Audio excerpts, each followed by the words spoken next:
राज्य उत्पादन शुल्क सांगली विभागानं एक मोठी कारवाई केलेली आहे। या कारवाईमध्ये गोव्यातून बेकायदा आणि विनापरवाना जे काही देशी दारूचं जे काही साठा आहे तो मोठ्या प्रमाणात एका कंटेनर ट्रकमधून तो पकडण्यात आलेला आहे आणि हाच तो 71 लाख रुपये किमतीचा हा सगळा साठा आपण या ठिकाणी पाहतोय। सांगली एक्साइजने मोठी धाडसी कारवाई केलेली आहे, कारण गोवा बनावटीची ही दारू देशी स्वरूपातली ही दारू आहे आणि ही दारू नागपूरला पाठवली जात होती आणि यामध्ये जी काय 3 वेगवेगळ्या नंबर प्लेट्स त्या गाडीला लावण्यात आल्या होत्या। ह्या नंबर प्लेट सुद्धा या ठिकाणी आपण पाहू शकतो आणि हा साठा मोठ्या प्रमाणात एक्साइजनं ताब्यात घेतलेला आहे।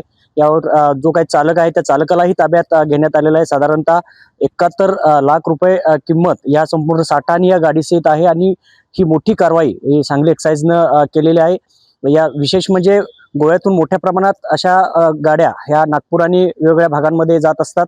विशेष म्हणजे या साठ्याच्या बिलांच्या बाबतीत जर पाहिलं तर वेगवेगळी बिलं यामध्ये दाखवण्यात आली होती आणि ही बिलं सुद्धा बोगस असल्याचं या ठिकाणी समोर आलेलं आहे आणि वेगवेगळ्या नंबर प्लेट सुद्धा आपण या ठिकाणी पाहतो। या नंबर प्लेट सुद्धा त्या तत्कालीन परिस्थितीमध्ये बदलण्यात आल्या होत्या। यामध्ये वेस्ट बंगालची नंबर प्लेट आहे, महाराष्ट्रातील 3 नंबर प्लेट आहेत, 2 नंबर प्लेट आहेत।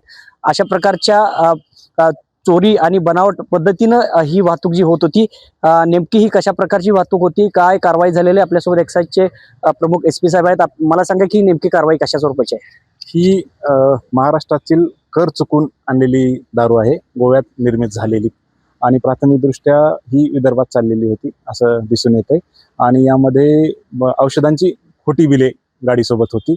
म्हणजे जर कुणाला संशय आला, कुणी जर गाडी अडवली तर ते औषधाची बिले दाखवता येतील व औषधाची वाहतूक होत आहे असा बनाव रचलेला होता। सर, ह्या तस्करी कशी आपल्याला माहिती मिळाली किंवा काय? सदर ही गोपनीय बातमीदारामार्फत माहिती मिळालेली होती की सदर एक असा मोठा कंटेनर ज्यामध्ये काही बॉक्सेस गोवा बनावटीचे हे देशी दारूची वाहतूक होणार आहे। त्यानुसार आपण मिरज पंढरपूर रोडवरती हायवेवरती आपण सापळा लावला आणि त्या ठिकाणी हे वाहन पकडण्यात आलं। पुढे आता काय आपल्या पुढील तपास सुरू आहे की सदर हा माल कुठे जाणार होता, तसेच बनावट नंबर प्लेट कुठे बनवून घेतलाय याचा सर्व तपास करण्यात येईल।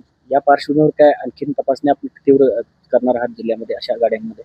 हा, या बाबतीमध्ये आपण टोलनाका आहे, आपल्या शिरढोणला टोलनाका आहे, त्यामध्ये अचानक एखाद्या वेळी याची म्हणजे वाहनांची तपासणी करून अशा प्रकारचं कुठं होत नाही याची सुद्धा दक्षता घेण्यात येईल।